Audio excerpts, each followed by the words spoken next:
नमस्कार।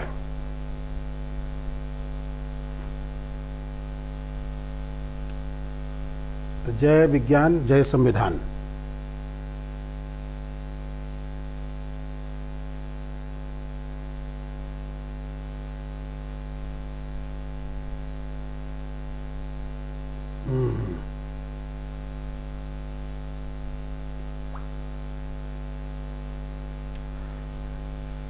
ओके मित्रों, मैं लाल रत्नाकर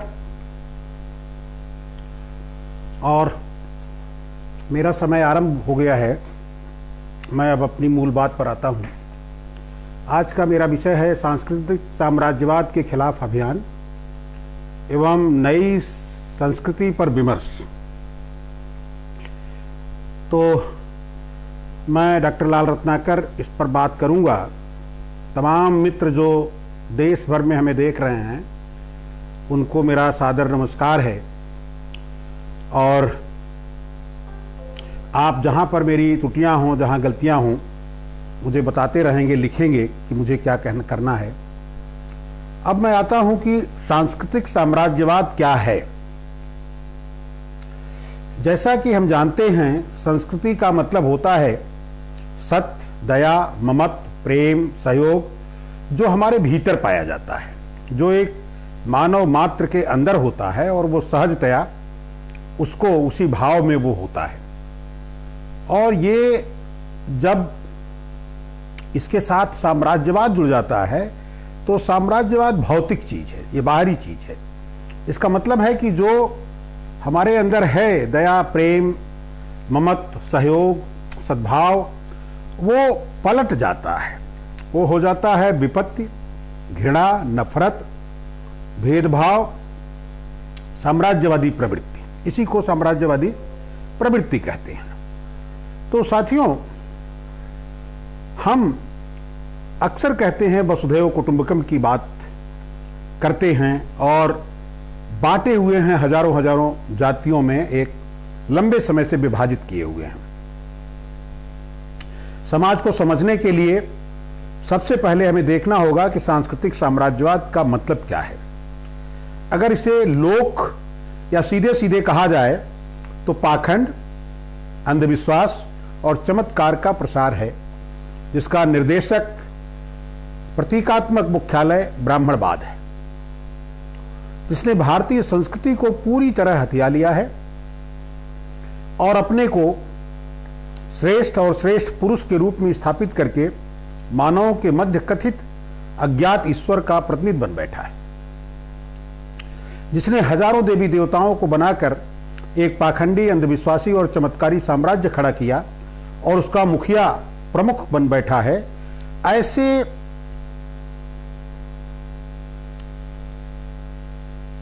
इसने ऐसे हजारों ग्रंथों की रचना की, जिसकी चाबी के रूप में मनुस्मृति की रचना करके पूरे मानव समाज को ऊंच नीच और छुआछूत के अमानवीय कर्मकांड में फंसाकर सर्वश्रेष्ठ बन बैठा है। सांस्कृतिक साम्राज्यवाद की पृष्ठभूमि और नई संस्कृति का दर्शन क्या होगा, इस पर मैं विमर्श के लिए आप के साथ हूं। लौकिक और अलौकिक अवधारणाओं में वह फंसा रहता है, जिससे आगे बढ़कर सोचने का वह साहस नहीं कर पाता है। देखिए, यह आसान काम नहीं है कि जब सदियों से इतना मनगढ़ंत साहित्य लिखा जाए और उसे ही उसका धर्म कर्म बताकर निरंतर उसमें गैर बराबरी और असमानता को स्थान दिया जाता रहे, उससे विरत जाने को अधर्म करार कर दिया जाए, और यही हजारों वर्षों से किया गया है। हमारे सांस्कृतिक साम्राज्यवादियों द्वारा साम्राज्यवादी सांस्कृतिक ताने बाने को तोड़ना आसान भी नहीं है। इस विमर्श को, जिस शोधपूर्ण विचार को हमने आधार बनाया है, वह है हमारे मित्र, सेवानिवृत्त प्रशासनिक अधिकारी, साहित्यकार, शायर और कवि माननीय बी.आर. विप्लवी जी, जिन्होंने दलित दर्शन की वैचारिकी, जिसको बातचीत में हम लोगों ने तय किया है कि इसे बहुजन दर्शन की वैचारिकी के रूप में आगे ले आया जाएगा, की भूमिका में लिखते हैं, जिसका एक अध्याय है शोषण मुक्त का धार्मिक विकल्प, दूसरा है मिथकीय धुंध में छुपा इतिहास। के अंतर्गत वेदों, शास्त्रों और महाकाव्यों के जरिए गढ़े गए झूठे मिथकीय चरित्रों की रचना का जिक्र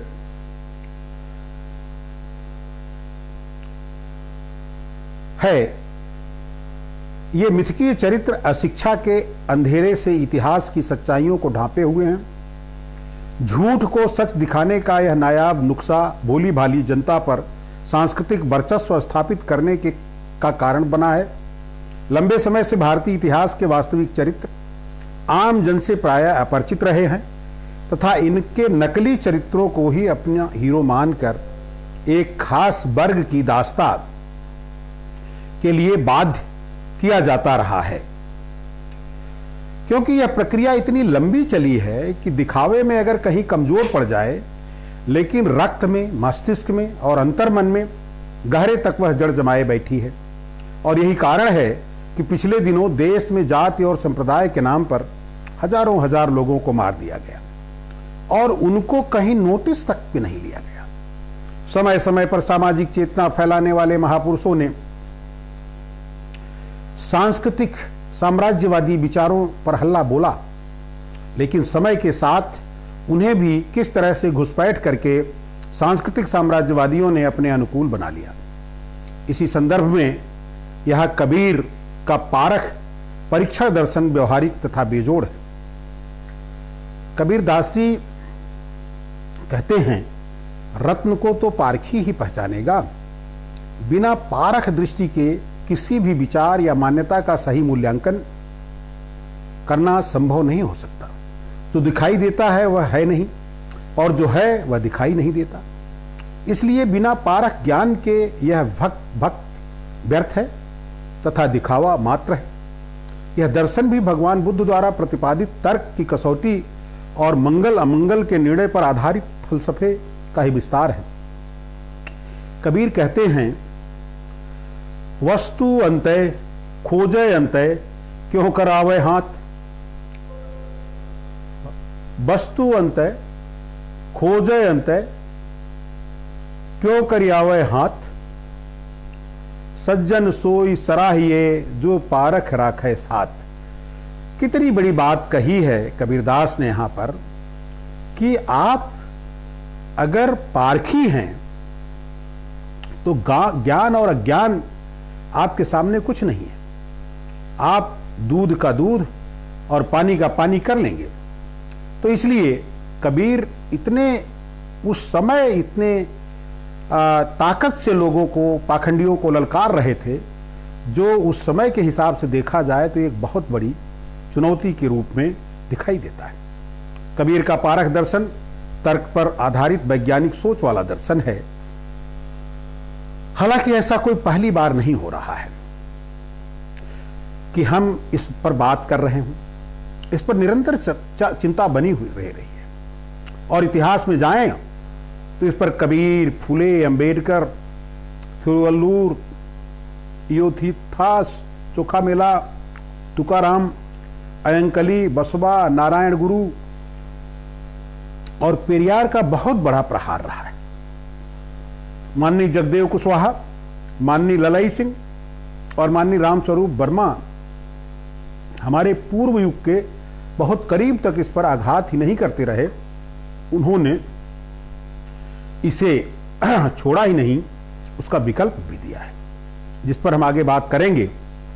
लेकिन उसे हमने आंदोलन की शक्ल में हमारे समाज ने नहीं लिया और वह धारा लगभग सूख गई है। इतना पानी थोड़ा लेता रहूंगा।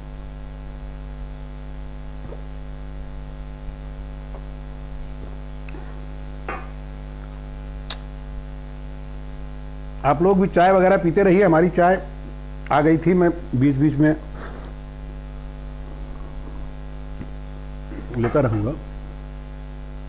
साथियों, मेरे मन में जो निजी सूझबूझ से बात समझ में आती है, उसके हिसाब से मैं कह सकता हूं कि जितने भी सांस्कृतिक सरोकार हैं वह ऐसे होने चाहिए जो हमारे परंपरागत सांस्कृतिक पर्व हो सकते हैं जब हम इसका वैज्ञानिक मूल्यांकन करें।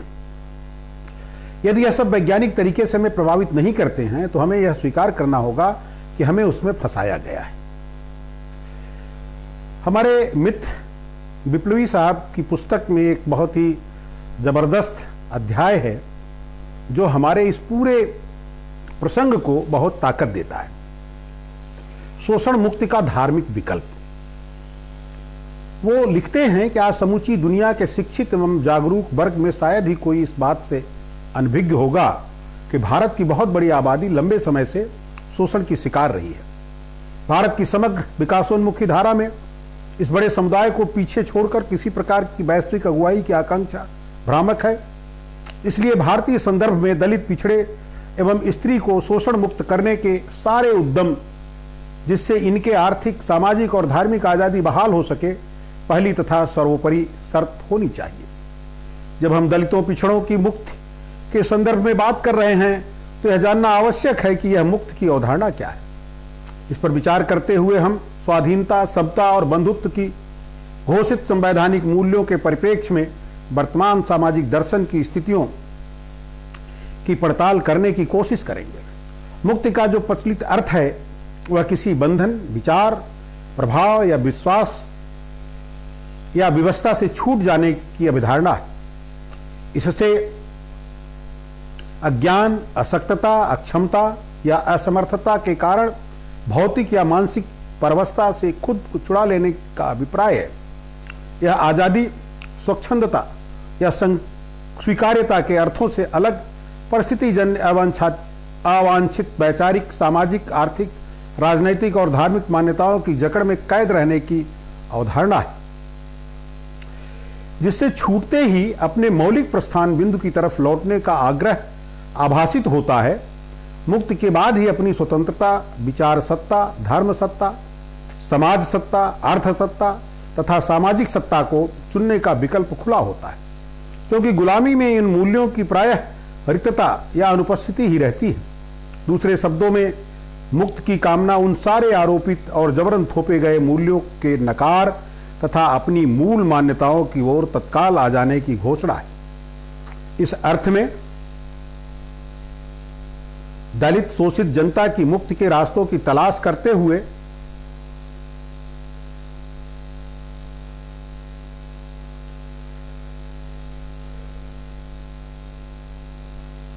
भारतीय संदर्भ में उनके द्वारा सजो कर रखे गए किंतु विवश पड़े हुए मूल्यों का आकलन जरूरी है।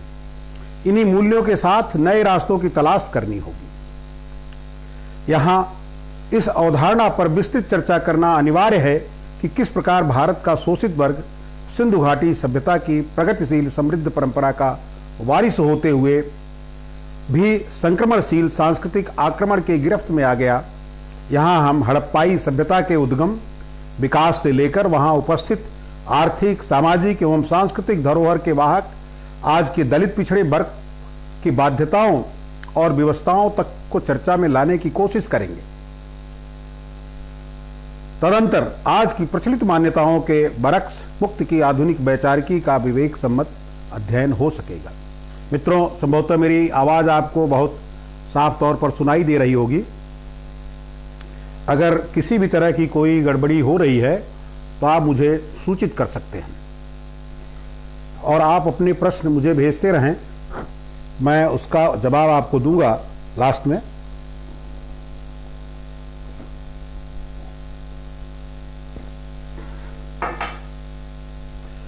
अब इस पूरे परिदृश्य की पर हम एक ऐतिहासिक परिप्रेक्ष्य क्या कहता है इस पर बात करेंगे।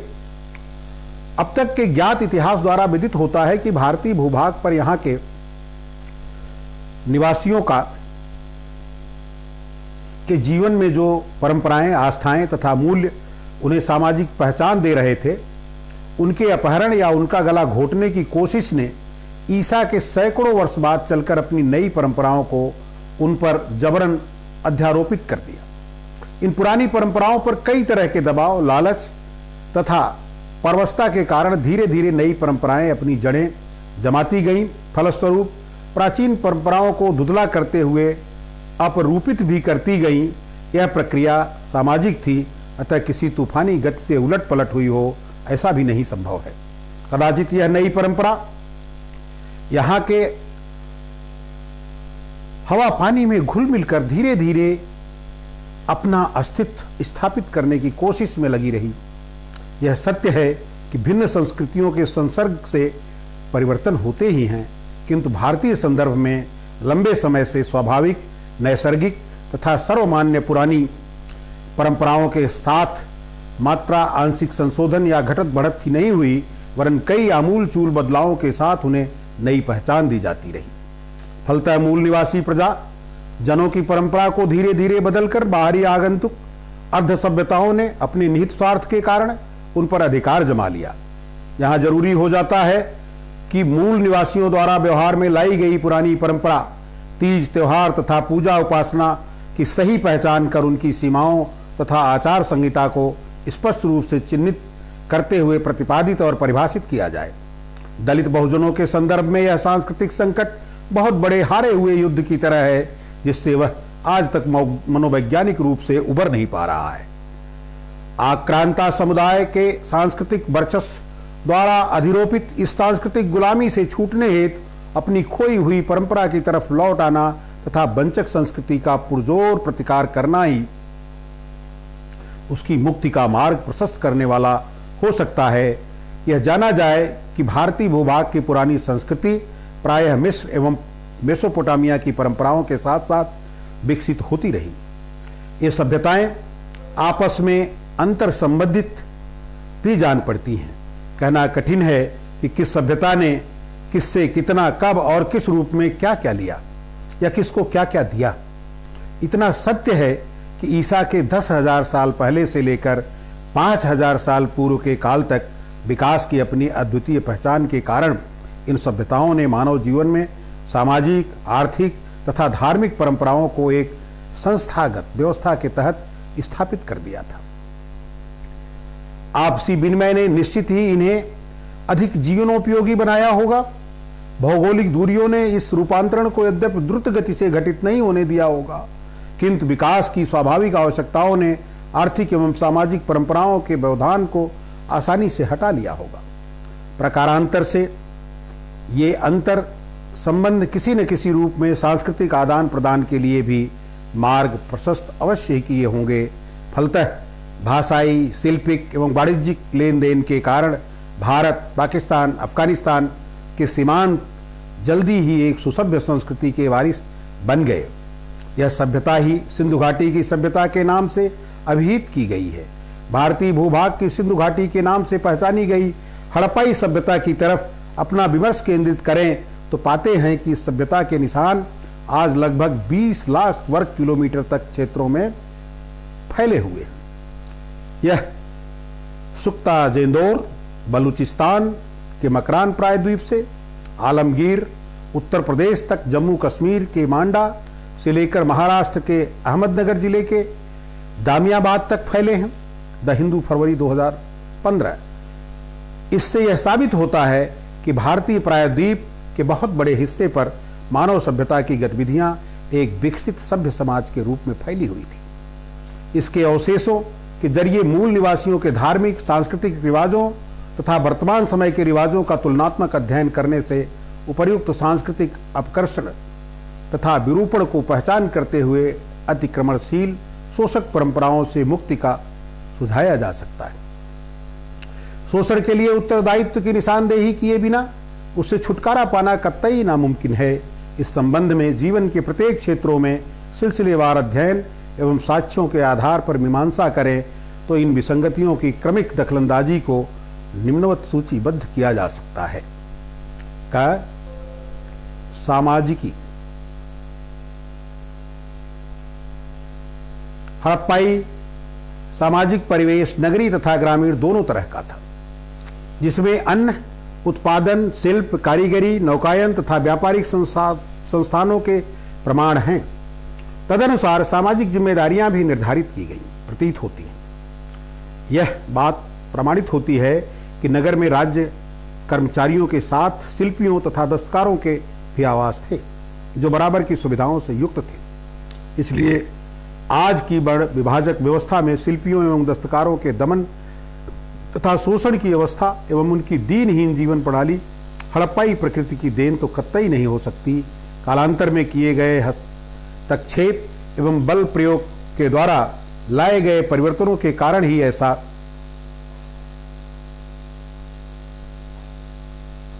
संभव हुआ होगा। यह तर्क संगत लगता है कि समाज के ये घटक स्वयं ही इस प्रकार के निम्नतर जीवन का चुनाव नहीं किए होंगे। मीमांसा करें कि हड़प्पाइयों के वंशज अपने जीवन में धीरे धीरे मूर्ति पूजा, अंधविश्वास तथा आडंबरपूर्ण जीवन को किस प्रकार तथा किस प्रभाव में स्वीकार करते हुए आज के अत्यंत अवैज्ञानिक और अतार्किक विश्वासों में उलझ गए हैं, यह एक विचारणीय प्रश्न है। दिन प्रतिदिन के आचार विचार एवं व्यवहार में धीरे धीरे घुलते मिलते इस बदले हुए आज के अंध धर्म ने बहुसंख्यक लोगों की सामाजिकी को प्रभावित तो किया ही, उनके आर्थिक जीवन को भी विपन्नता तक पहुंचा दिया। यह गहन शोध का विषय भी हो सकता है, किंतु यहाँ मोटे तौर पर यह पूछा जा सकता है कि ऐसी समृद्ध सांस्कृतिक विरासत के उत्तराधिकारी पिछले 2500 वर्षों में ही अपनी मूल परंपराओं से कट कैसे गए। क्या कोई समाज ऐसी नई परंपरा को स्वेच्छा से स्वीकार कर सकता है जिससे उनका 36 का आंकड़ा हो? यह विश्वास करने के लिए पर्याप्त आधार है कि आपसी संसर्ग के कारण ऐसे उल्टे तथा एक तरफा बदलाव नहीं हुए।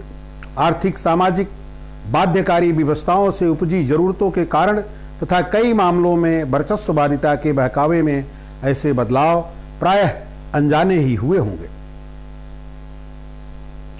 अतः इनमें बाहरी सम्मिश्रण के प्रभाव से इनकार नहीं किया जा सकता।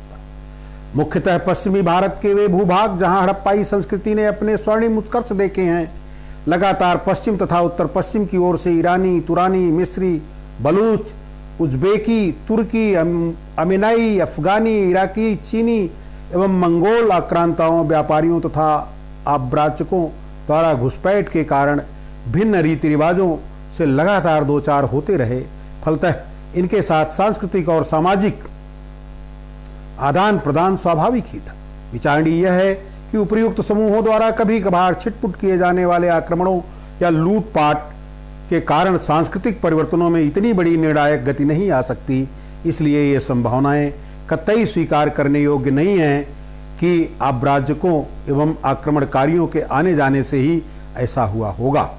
इससे अलग यह सिद्धांत भी हो सकता है कि इन परिवर्तनों में ऐसे तत्वों का हाथ रहा होगा जो समाज के हर स्तर पर केवल मेलजोल ही नहीं वरन उनके साथ स्थायी निवास करते हुए लंबे समय में एक दूसरे के प्रभाव में आकर एक दूसरे से भी सीखते रहे होंगे। यही कारण है कि हमें भारतीय भूभाग पर कथित आर्य भाषा भाषियों के भिन्न समूहों के आने एवं यहीं बस जाने के बहुमान्य सिद्धांत अधिक तार्किक तथा स्वीकार करने योग्य प्रतीत होते हैं। सामाजिक ताने बाने में इस भिन्न संस्कृति के समाहित होने के ब्यौरे पुरातात्विक तथा ऐतिहासिक प्रमाणों ने साबित कर दिए हैं। वस्तुतः यह बात साफ हो जाती है कि आर्य भाषा भाषियों के घुमंतु पशुचारक जीवन में बहुत बड़ी सामाजिक सांस्कृतिक परंपराएं तो नहीं रही होंगी, फिर भी उनके खाने पीने, उठने बैठने तथा एक दूसरे के साथ आचार व्यवहार की आदतों का यहाँ की परंपराओं के साथ तालमेल बिठाने में लंबा समय तो लगा ही होगा। एक अलग भाषाई समूह के रूप में भी यहाँ की भाषा सीखना उनकी मजबूरी होगी, जो कि किसी भी बाहर से आए हुए व्यक्ति का या अल्पसंख्यक समूह की मजबूरी होती है। इसी परिप्रेक्ष्य में हड़प्पाई संस्कृति की विरासत में बदलाव और उसके विरूपण को देखा जाना चाहिए। नंबर ख, आर्थिक। हड़प्पाई विरासत में मिली खेतिहरों, शिल्पियों, मछुआरों तथा व्यापारी वर्ग की गतिविधियों से उनकी स्वतंत्रता, आर्थिक सत्ता का प्रमाण मिलता है। खेती से प्राप्त उत्पादन केवल दैनिक जीवन यापन हेतु इस्तेमाल करते हुए ही कर्तव्यों की भरपाई नहीं समझी गई। भविष्य की अतिवृष्टि, अनावृष्टि या दुर्भिक्ष जैसी आपदाओं से निपटने के लिए सामूहिक कूटागार, अन्नागार आदि की व्यवस्था भी सुनिश्चित की गई थी। खेतिहरों और शिल्पिक वर्गों द्वारा भरण पोषण के लिए किए गए उत्पादन पर निर्भर अन्य सभी वर्गों द्वारा इन्हें समादृत तथा सम्मानित जीवन स्तर उपलब्ध किया जाता था, जिससे इनकी सुदृढ़ आर्थिक स्थिति तथा सुखी जीवन यापन का सहज ही अंदाजा लगता है। यह आज के श्रम तथा श्रमिकों के साथ अपमानजनक व्यवहार से कतई भिन्न था। इसलिए आज की परिस्थितियों में उत्पादक, श्रमिक एवं शिल्पी वर्ग के श्रम, शोषण तथा अपमान के गैर पारंपरिक घटनाक्रम कुछ अलग ही कहानी की मांग करते हैं। कालांतर में इतना बड़ा परिवर्तन या तो इनकी जमीन पर इनका मालिकाना हक हो जाने के कारण संभव हुआ होगा, या आक्रांताओं द्वारा जमीन जायदाद तथा व्यवसायों का मालिकाना हक छीन कर इन्हें गुलाम बना लिए जाने के कारण हुआ होगा। इस आर्थिक पतन के कारणों में ऊपर बताए गए घुसपैठिए लोगों द्वारा उत्तरोत्तर अधिक धनिक तथा मालिक बनते जाने के फायदे की परख और स्वाद मिलने को भी एक कारण मान सकते हैं। यह अर्थ तथा मालिकाना हक में साझेदारी का ही मामला नहीं है, बल्कि क्रमशः पूरी सत्ता हथिया कर इसे अपने पक्ष में हस्तांतरित कर लिए जाने का मामला है। ऐसा केवल बल प्रयोग या अन्य कारणों से गुलाम एवं दास बनाकर ही संभव है। यह केवल कयास का विषय नहीं है, बल्कि प्रमाणित भी हो चुका है। धार्मिक सांस्कृतिक परिवर्तन की पड़ताल करते हुए हमने देखा है कि हड़प्पाई लोगों के जीवन में किसी प्रकार की मूर्त या अमूर्त अंधभक्ति एवं पूजा उपासना नहीं थी। स्वाभाविक लगता है कि प्रकृति प्रदत्त उपयोग की वस्तुओं के प्रति धन्यवाद या आभार स्वरूप ही वे उन स्रोतों की पूजा अर्चना के द्वारा अपना सम्मान व्यक्त करते थे। मिसाल के तौर पर वृक्षों, नदियों, बादलों, फसल, जमीन, अन्न, जल की पूजा करते हुए उनके यहाँ संसार की उत्पत्ति के प्रतीक योनिलिंग की पूजा परंपरा भी थी। कालांतर में कथित आर्य भाषा भाषियों ने शिशन देवा कहकर इन्हें अभिहित किया। वहां किसी देवी देवता की पूजा का न तो विधान था, न किसी स्वर्ग नरक या पुनर्जन्म जैसा मिथ्या विचार लगता है वर्चस्ववादिता और महत्वाकांक्षा ने अधिक से अधिक गुलामों की प्राप्ति के उद्देश्य से उन्हें दिमागी रूप से गुलामी देने का रास्ता चुना तथा इसे पूरा करने के नए नए तरीके ईजाद हुए। इसी क्रम में कथित आर्य भाषा भाषी समूह ने यहाँ की भाषा के साथ स्वयं घुल मिलकर संवाद स्थापित करते हुए नए देवी देवताओं, अंधविश्वासों, आडंबरों का प्रचलन शुरू किया तथा विजयी भाव से यहाँ के लोगों के दिलो दिमाग में ऐसे अधिष्ठानों तथा यज्ञों की बाध्यता निर्मित कर दी जिसमें आर्यों को आर्थिक लाभ तथा दासों की मुफ्त सेवा मिलने लगी। वर्चस्ववादी परंपरा निर्माण की ऐसी प्रक्रिया आज तक चलती चली आ रही है, जिसे पहचान कर कोई भी इसके पूर्ववर्ती स्वरूप तथा परिवर्तनों का अंदाजा लगा सकता है। मसलन किसी पत्थर या पहाड़ को रातों रात देवता बना देना, मूर्तियों की भक्त और पूजा के कारण अन्न, धन एवं पुत्र प्राप्ति के लाभ का झूठा प्रचार करना, किसी भी स्थान पर ईश्वर एवं देवताओं को बिना भौतिक जन्म लिए ही प्रकट करा देना, आदमी के धड़ पर जानवर का सिर लगाकर उसे देवी देवताओं के विभिन्न रूपों में श्रेणीबद्ध करना तथा मूर्तियां श्रद्धालुओं के हाथों से दूध पीती हैं ऐसी घोषणा करना, आज भी मूल निवासियों को धन धरती से वंचित करने का कोई ईश्वरीय आदेश बताना, मिसाइलों, प्रक्षेपास्त्रों के प्रक्षेपण के समय भी उन्हीं स्वरचित देवी देवताओं की पूजा अर्चना दिखाकर समूचे विज्ञान को अज्ञात ईश्वर के हाथों सौंप देना, पृथ्वी के देवताओं द्वारा भाग्य एवं भगवान के फंदे में बांधकर श्रम का दोहन करना आदि ऐसे अनेक उदाहरण हैं। इससे पता चलता है कि वर्तमान धार्मिक अवपथन में पुरानी हड़प्पाई विरासत का कहीं कोई स्थान नहीं। पेड़ की पुरानी पूजा परंपरा आज पेट की पूजा तक सीमित रह गई है। नदियों एवं जल का सम्मान उसमें नहाने, गंदगी फैलाने तथा मुर्दा बहाकर स्वर्ग प्राप्ति के काम तक बढ़ाया है।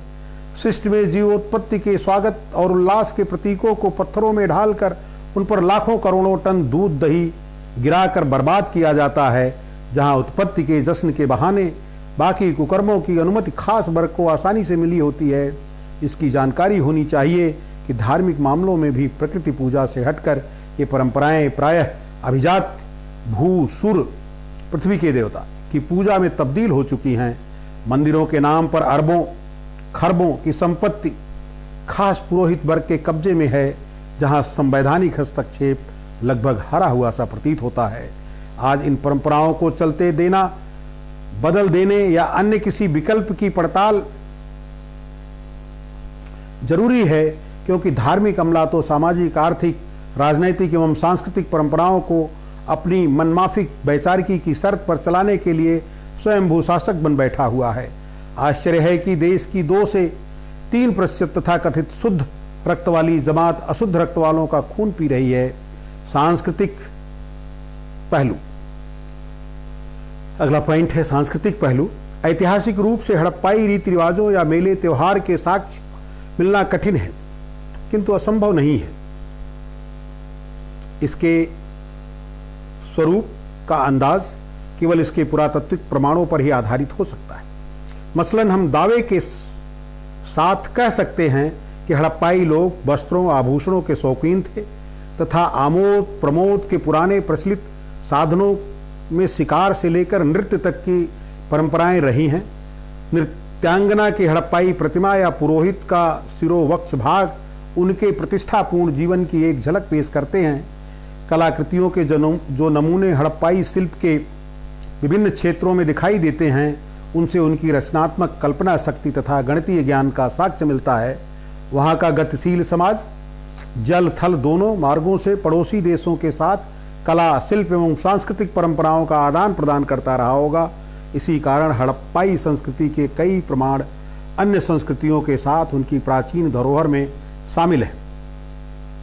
सड़कों, कोटों, परकोटों, कूटागारों एवं कुओं के निर्माण, बंदरगाहों के जल एवं नाव प्रबंधन से लेकर वस्त्रों आभूषणों एवं स्नानागारों के प्रमाण एक स्वच्छ अनुशासित एवं व्यवस्थित समाज व्यवस्था में संस्कारों से युक्त दिखाई देते हैं। संस्कृति के उत्थान में निश्चित ही मूल निवासियों के उच्च सांस्कृतिक अवदान को आज चिन्हित किया जा रहा है।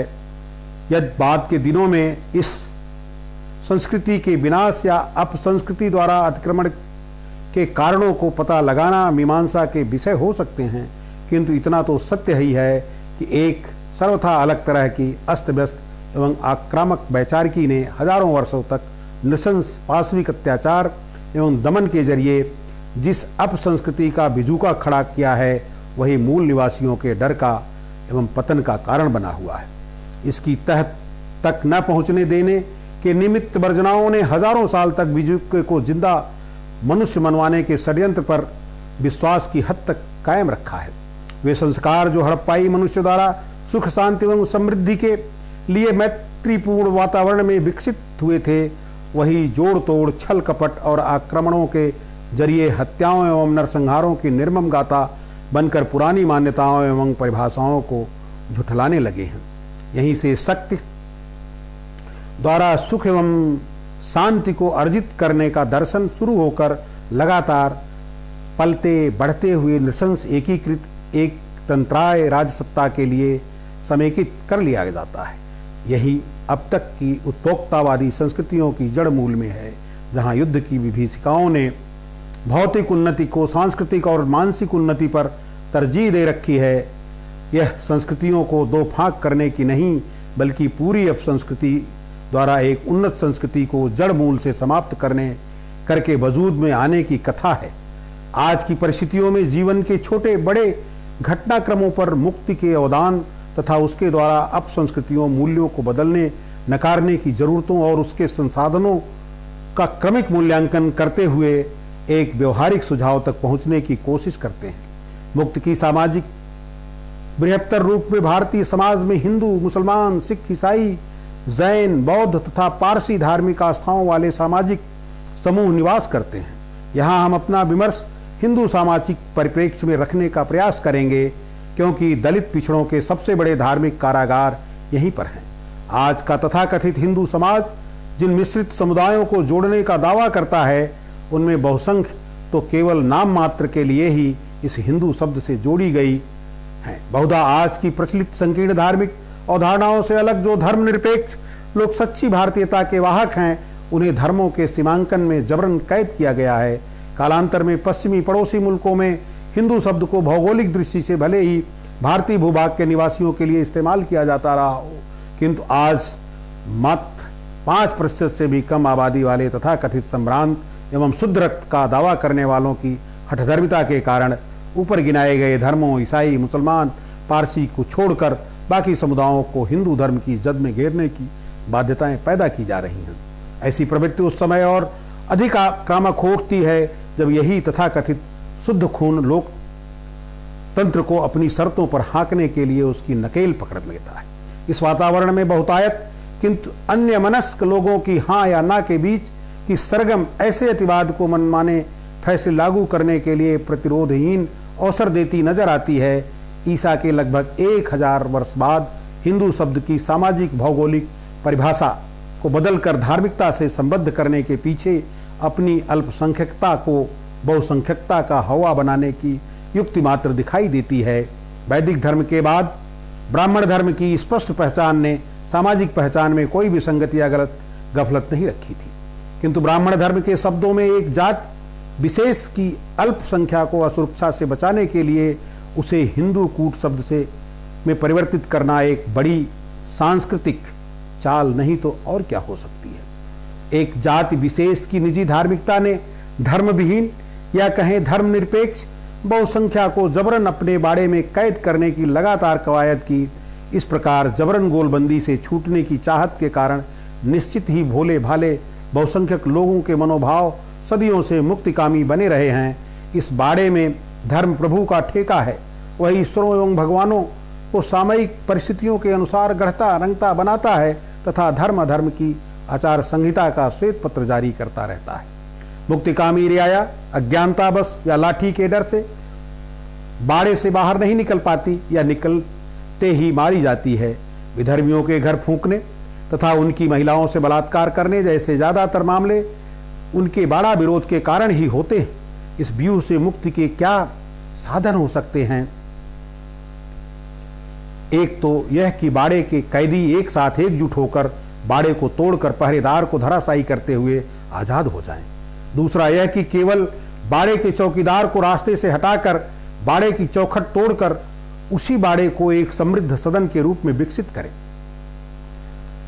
इन दोनों ही रास्तों में धार्मिक एवं सांस्कृतिक अड़चनें प्रायः बाड़े के कैदियों को कभी एक नहीं होने देती। इन अड़चनों पर तनिक विचार करें। ये मूलभूत हमारे जो बहस है, जो बातचीत है, उसका बड़ा महत्वपूर्ण बिंदु है जिसको मैंने यहाँ पर कहा है। तो मुझे उम्मीद है कि आपको रस आ रहा होगा मेरे पूरे इस वक्तव्य में। तो मैं आगे बढ़ता हूँ। धर्म। यूं तो भौतिकवादी सिद्धांतकारों ने धर्म की मानसिकता को पागलपन ही करार दिया है, किंतु मनुष्य के पुराने जंगलीपन के जीवन से सामाजिक जीवन की तरफ अभ्यंतरित होने के लिए जिस नियम संयम अनुशासन की आवश्यकता हुई और भविष्य में भी आवश्यकता होती रहेगी, उन्हें नकार कर यह व्यवस्था नहीं चलाई जा सकती। इसी नियम विनिमय आचरण और आपसी व्यवहार के पूर्व सहमत मूल्यों के आधार पर ही धर्म की अवधारणा बनाई जाती है या बनाई जानी चाहिए। स्वाभाविक रूप से जब धर्म शब्द ने अस्तित्व भी ग्रहण नहीं किया होगा, तब से सामाजिक जीवन में उसकी उपस्थिति रही है, जिसने आज तक का सफर तय किया। आवश्यकता के अनुरूप समय समय पर स्वाभाविक परिवर्तनों के मद्देनजर इसमें लचीलापन या मोड़ आवश्यक था। और भारतीय परिप्रेक्ष्य में मानव मुक्ति की सबसे बड़ी बाधा हिंदू धर्म की मान्यताओं एवं व्यवस्थाओं के कारण है। हजारों जातियों में बटा तथाकथित हिंदू समाज अपनी अपनी जातियों में जन्मने और मरने के लिए अभिशप्त है।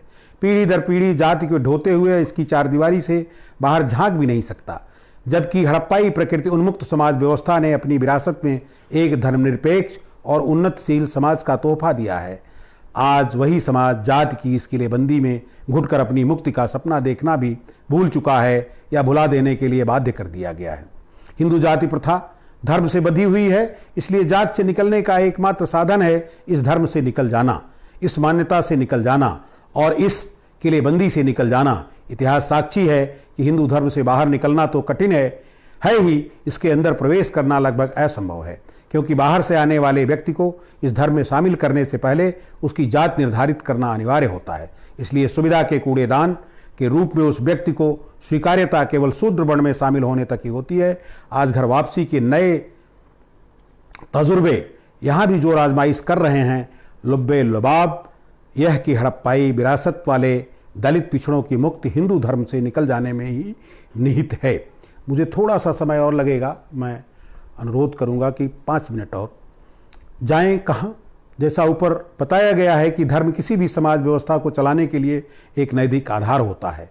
स्वतः स्फूर्त सामाजिक मान्यताओं को चलते चलते रहने के लिए प्रेरित करता है। ऐसे में हिंदू धर्म से बाहर ही एक बार फिर से हड़प्पाई सांस्कृतिक मूल्यों की खोज करना आवश्यक हो जाता है। हाँ, सामाजिक परिस्थितियों के कारण उसे अद्यतन करना एक कठिन चुनौती है। इसके विकल्प के रूप में उसी हड़प्पाई सांस्कृतिक परंपरा की अवशेष धाराएं भले ही अपने बदले रूपों में हैं, आज तक श्रमण परंपरा के रूप में जिंदा हैं। अब प्रश्न उठता है कि क्या मुक्ति हेतु इस श्रमण परंपरा के जीवित बचे दो सबसे महत्वपूर्ण धर्मों जैन एवं बौद्ध में से किसी एक को स्वीकार करना चाहिए? आज की परिस्थिति में इस पर विचार किया जाना आवश्यक है। इस विषय को यहीं छोड़ते हैं। अब आते हैं कि जो हमारे नई संस्कृति निर्माण पर बात करनी है हमको, और हमने देखा कि इसका जो सबसे बड़ा संकट है वो हमारे ही बीच में ऐसे धर्मपरायण लोग हैं जो चौकीदार की तरह खड़े हो जाते हैं कि ये तो हमारी परंपरा है, ये तो हमारा धर्म है। और सांस्कृतिक साम्राज्यवादियों को आपके विरोध में आना ही नहीं पड़ता। आपके बीच से लोग आपके विरोध में बड़े पावरफुल तरीके से खड़े हो जाते हैं, लाल लाल धागे बांधते हैं। हम लोग तो रोज टकराते रहते हैं ऐसे लोगों से जो पूरे के पूरे अपने को इस पाखंड के महाखंड खंड में बांधे हुए हैं। आइए बात करते हैं नई संस्कृति पर, उसका रूप क्या होना चाहिए। इन बातों पर विचार करते हुए हमें ज़रूरत है अब हम उस संस्कृति का जो हमें गुलाम बनाती है को छोड़कर अपनी नई संस्कृति को मान्यता दें। इस संदर्भ में हमें माननीय रामस्वरूप वर्मा द्वारा प्रतिपादित अर्जक संघ जो बहुतायत में ज्योतिबा फुले के बताए रास्ते पर ले चलता है, यद्यपि अर्चक संघ ने जिस धारा को अपनाया वही मूलतः हमारी नई संस्कृति की रीढ़ है, इसलिए उसका उल्लेख करना यहाँ प्रासंगिक और जरूरी है। माननीय रामस्वरूप वर्मा जी अपने अर्जक संघ के सिद्धांत वक्तव्य विधान कार्यक्रम में जो जिक्र करते हैं वो बड़ा इंटरेस्टिंग है। उससे मैं यहाँ थोड़ा सा पढ़ना चाहूँगा कि मानव की समृद्धि समता में अधिक होती है या विषमता में। यह सवाल अक्सर विचार के चिंतन को प्रेरित करता है। वैसे ऐतिहासिक तथ्यों के आधार पर तो यही निष्कर्ष निकलता है कि मानव की सचेत समता का सिद्धांत जिस मानव समूह में अधिक प्रतिष्ठित हुआ उसकी समृद्धि अधिक हुई है। मानव की सचेत बराबरी का अर्थ है कि लोग सचेत रूप से बोलने, चलने, उठने, बैठने और खान पान में परस्पर समरसता बरतें और जो बात स्वयं को बुरी लगे वह दूसरों के साथ न करें।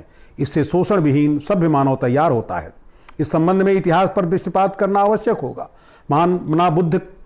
महामना बुद्ध के बौद्ध धर्म में मानव की सचेत बराबरी का सिद्धांत प्रतिपादित था। इसलिए इस धर्म के मानने वाले दक्षिणी पूर्वी एशिया के देश उस समय सबसे अधिक समृद्ध हो गए। बाद में उनमें विकृति आई, तब उनके पतन का समय आया। उस समय ईसाई धर्म का उदय हुआ और उसमें मानव के प्रति प्रेम और मानव की सचेत बराबरी पर जोर दिया जाने लगा। फलस्वरूप रोमन लोगों ने उसी बराबरी के परिणाम स्वरूप अच्छी समृद्धि प्राप्त की।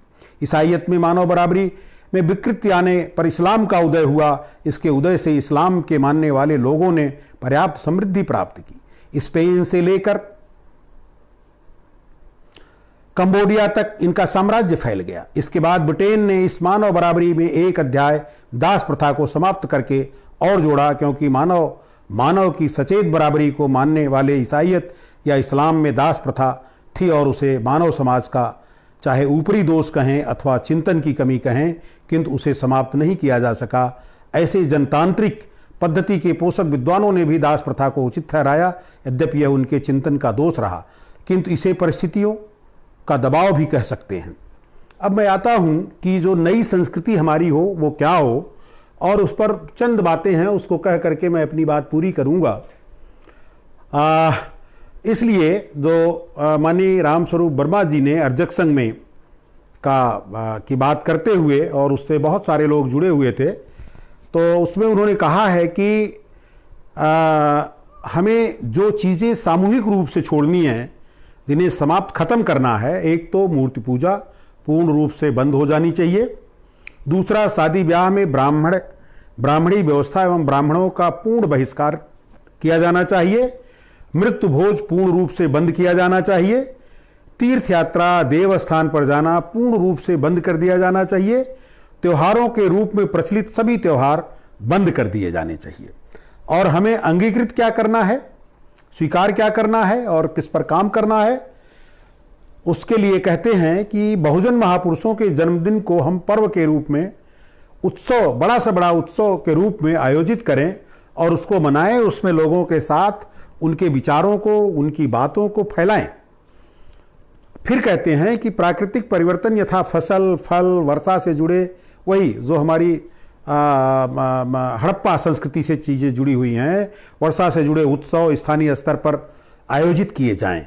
उनको बहुत ही अच्छे तरीके से मनाइए, क्योंकि ये प्राकृतिक परिवर्तन जो होता है उसमें हमें जीवनदायिनी चीज़ें मिलती हैं, फसल मिलती है, अन्न मिलता है और नाना प्रकार का जो खुशी की चीज़ें हमें प्राप्त होती हैं। अब कहते हैं तीसरा पॉइंट कि बच्चों के जन्मदिन को समान रूप से उल्लास के साथ मनाया जाना, यानी लड़के लड़कियों का भेद नहीं और किसी तरह का भेद नहीं। सभी बच्चे हमारा भविष्य हैं, वही हमारा कल भविष्य बनेंगे। इसलिए उनके जन्मदिन को बहुत उल्लास के साथ मनाया जाना चाहिए और समान रूप से मनाया जाना चाहिए। फिर कहते हैं नामकरण बहुजन विद्वानों और उन्नत सूचक शब्दों से किया जाना चाहिए। ऐसा नहीं कि गुरहो निरहो टाइप का नाम जो रख देते हैं पंडित जी, उससे बचना चाहिए। अपने विद्वानों से अच्छे उन्नति सूचक शब्दों से नामकरण होना चाहिए। अब मेरा ही देखिए कि अगर मेरा कोई पंडित नाम रखता तो कुछ रख देता है ऐसे, अहिरू, भटकू, चटकू, पटकू, लेकिन लाल रत्नाकर रखते समय जिस व्यक्ति ने मेरा नाम रखा वो मुंशी राम सुमेर, जो उस समय हेडमास्टर हुआ करते थे, और उन्होंने उतना सुंदर नाम ढूंढा जो बहुत कम समय पर, मतलब उस समय तो उसकी परिकल्पना भी नहीं की जा सकती थी, तो मेरे नाम के साथ उन्होंने बहुत बड़ा मेरा उपकार किया। मैं उनका आज के हिसाब के बात के साथ उनका भी धन्यवाद ज्ञापन करूंगा। और फिर विवाह की बात करते हैं कि जो विवाह में इतना आडंबर है, इतना प्रकार से ब्राह्मणों के द्वारा सारी चीज़ें, उसी में दहेज जुड़ा हुआ है, उसी में तमाम तरह की चीज़ें जुड़ी हुई हैं, जाति, धर्म, ऊंच नीच, लेकिन योग्य वर वधू का विवाह अर्जक पद्धति से किया जाना चाहिए। छठवां बिंदु है उसका स्थानीय स्तर पर बाजार और मेले का आयोजन बहुजन समाज के लोगों का जो उत्पाद है उसके लिए लगाया जाना चाहिए और किया जाना चाहिए। बड़े दूरदर्शी विचार थे उनके कि जो बाजारवाद है उसमें हस्तक्षेप, जिसमें सभी बहुजन समाज के लोग सहयोग करेंगे और वहीं से अपनी आवश्यकता की चीज़ें खरीदेंगे और वहीं पर बेचेंगे। बाजार को हम यहाँ प्रवेश नहीं करने देंगे। बिचौलियों से मुक्त करने का जो अभियान है, जो हमारे पुराने लोग इस बात को जानते भी हैं कि समाज में इस तरह की व्यवस्थाएं थीं जिसका कि वो लोग अनुपालन करते थे। बहुजन सांस्कृतिक केंद्रों की स्थापना की बात करते हैं। ये जो हमारी नई संस्कृति होगी उसमें बहुजनों के सांस्कृतिक केंद्र स्थापित होंगे, गांव के लेवल पर, ब्लॉक के लेवल पर, जिले के लेवल पर, और जिसमें उस तरह की चर्चा परिचर्चा होती रहेगी जिससे आप अपने नई संस्कृति को बढ़ा सकें, फैला सकें। और हमें बहुजन अर्थव्यवस्था पर भी नियंत्रण करने का उपाय करना होगा। इसमें हम विभिन्न प्रकार के कार्य जैसे जुलाहे, लोहे, पीतल, बर्तन, सिलाई, चमड़े का उद्योग, लकड़ी का काम, मिट्टी का काम और नाना प्रकार के उत्पादन आरंभ करेंगे। इस पर अलग से एक विस्तार से प्रारूप तैयार करके हम लोग बात करेंगे, जो आगे हम निवेदन करेंगे कि आयोजक लोग उस पर एक चर्चा रखें कि जिस पर वो बातें आवें। समानांतर शिक्षा और साहित्य की रचना, बहुजन समाज को जिस तरह की शिक्षा दी जा रही है उसमें ब्राह्मणवादी पाठ्यक्रम उन्हें पढ़ाया जा रहा है। इस पर माननीय रामस्वरूप वर्मा ने जो प्रस्ताव किया है उसका जिक्र यहाँ किया जाना जरूरी है यथा। इसलिए हम यह मान सकते हैं कि आज जब आवाम बदलाव का मन बना रही है तो उसके पास बराबरी का साहित्य कहाँ है, और अगर आपके पास साहित्य नहीं है तो थोड़े दिनों में आपको फिर से वहीं धकेल दिया जाएगा जहाँ से आप उठ करके आए हैं। जो साहित्य उपलब्ध है उसमें मुख्य रूप से अंबेडकर, रामास्वामी पेरियार, ज्योतिबा फुले, जिनके मिशन को आगे ले जाने वाले लोगों में रामस्वरूप वर्मा विशेष रूप से उल्लेखनीय है। ललई सिंह यादव ने जिस सच्ची रामायण का हिंदी अनुवाद किया है, उन्होंने भी बहुत कुछ सैद्धांतिक काम किया है, लेकिन जिस तरह से उसको जनता में स्वीकार किया जाना चाहिए था वह स्वीकारोक्ति या मान्यता जनता में नहीं मिली है। यानी कि हमारे लोगों में पढ़ने लिखने की भी उतनी रुचि या उतनी अधिक रुचि नहीं है। तो अब देखिए, हमें इन बात मैं अब इसी लेवल पे अपनी समाप्त करता हूं और अपेक्षा करता हूं कि जो लोगों के प्रश्न आए हैं मैं उनको देखता हूं और जो ज़रूरी होगा उस बात को मैं यहाँ रखूँगा। तो कुल 45 कमेंट आए हैं अब तक, और इन कमेंट्स में थोड़ा सा मुझे जाना होगा पीछे जी। तो मेरे ख्याल से एक सेकेंड मैं यही इसी में देख लेता हूँ जी। Well said, very good.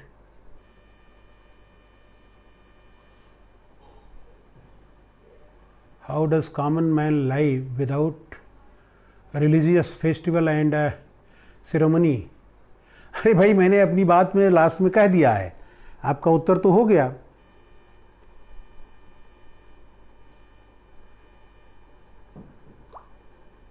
Okay, Arjak संघ starts with the dignity of labor. Ideology of Arjak Sangh is based on that very dignity of labor. Thank you sir, आपने बड़ी बात कही। और किसका है मैं देख लेता हूँ। अजय सिन्हा जी कह रहे हैं आपका व्याख्यान बहुत पसंद आया, आपके एवं बिप्लवी जी को बहुत बधाई। Thank you. पता नहीं बिप्लवी साहब देख रहे हैं कि नहीं देख रहे हैं। बहुत बढ़िया sir, thank you, thank you. Shrimant Raut ji thank you. Umesh Chaudhary thank you, नमस्कार। भारत ज्योतिबा फूले या अच्छा भैया, थोड़ा सा मुझको मराठी में संकट है, तो मैं आपकी पूरी बात फिर अलग से आपको जवाब दूंगा समझ करके। उद्या ज्येष्ठ, अच्छा विचारा ओके। आपका भी भैया गायकवाड़ साहब, डॉक्टर नारायण भोसले मुंबई विद्यापीठ मुंबई यांचे, ठीक है, वो आयोजक लोग देखेंगे। Your style expression just realising some written essay. ओह चलिए, हाँ मैंने लिखी थी, कहा है साहब। उमेश राय, आपके व्याख्यान को हर भाषाओं में प्रकाशित करना ज़रूरी लगता है। थैंक यू पटेल साहब। आदिवासी एरिया में आज के संबंध में यह प्रक्रिया बड़े पैमाने पर विद्यमान है, कैसे उसको रोकें, कृपया प्रकाश डालें। देखिए ये पटेल साहब, ये तो काम करने की ज़रूरत पड़ेगी, और ये बहुत सारी प्रक्रियाएं बहुत जगहों पर अभी हमारे सम्मुख हैं। तो ऐसे समय में ऐसे तरह से तो हम लोगों को इसके लिए करना पड़ेगा, बढ़ना पड़ेगा जी। मैं और देखता हूँ आगे। धन्यवाद सतीश जी। प्रभाकर जी बहुत अच्छा। ओके, सी मोर में क्या है जी जी, थैंक यू। संजय रामचंद्र का महात्मा फुले के सत्यशोधक समाज की संकल्पना विस्तृत रूप से स्पष्ट करें। बिल्कुल, ज़रूर ज़रूर इस पर बात करूंगा। इस पर फिर से एक मुझे लेना पड़ेगा। सुनीता काले जी थैंक यू। राजेश भीमराव राप्टे, क्या यहाँ प्रबंध पढ़ने की प्रक्रिया चल रही है? आपकी बात समझ में नहीं आई। कालेवीडी, जय नामदेव महाराज, जय तुकाराम महाराज। जी जी, आवाज़ आ रही है। Okay, Prabhakar ji ji thank you, thank you, आवाज़ आ रही, थैंक यू। ओके, जय भीम, जय OBC. Okay, Santosh Yadav thank you, नमस्कार। ओके, आप लोगों ने फूल दिया है, बहुत बहुत अच्छा। शास्त्री जी ने, और आप सब लोग देख रहे हैं। कमलेश जी बहुत बढ़िया, बहुत बढ़िया। Rajesh Bahadur, Janardan Yadav thank you, thank you. Chandrashekhar Kumar, thank you, thank you Chandrashekhar Kumar ji. Janardan ji, बहुत साम्राज्यवाद भौतिक चीज़ है, बहुत सुंदर व्याख्यान, वाह, बहुत बहुत थैंक यू। माचनवार साहब, बहुत बहुत धन्यवाद। संजय रामचंद्र रुकाले, शुरू करें, thank you, thank you. Ajay Sinha, नमस्कार। Krishnakant, good evening sir, thank you, thank you. आप लोगों ने अच्छी प्रतिक्रिया दी है, जिनके एक दो लोगों के उत्तर भाषा की वजह से मैं नहीं दे पा रहा हूँ, लेकिन लगभग मैंने बाद में जब भी आपने लिखा उसके बाद उन चीज़ों को हमने उठाया है और वो बात कही है। तो मुझे लगता है कि मेरा जो वक्तव्य है पूरा हो गया है और आपके सुझाव आते रहेंगे। मैं अपनी बात संभवतः अच्छी तरह से कह पाया होऊंगा। इतना लंबा मैं और प्रासंगिक बातें करने के लिए पढ़ना और उसको तार्किक रखना बहुत अनिवार्य है। केवल बातों को अपने तरीके से रिपीट करने से कोई फ़ायदा नहीं है। आज के इस माहौल में जिन लोगों ने भी इस तरह की व्यवस्था को अंजाम दिया है, उनको बधाई देते हुए जय संविधान और जय विज्ञान करते हुए मैं आपसे विदा लेता हूँ। बहुत बहुत धन्यवाद कि आपने हमें सुना। माचनवार साहब, डॉक्टर साहब, नमस्कार। जय संविधान, जय विज्ञान।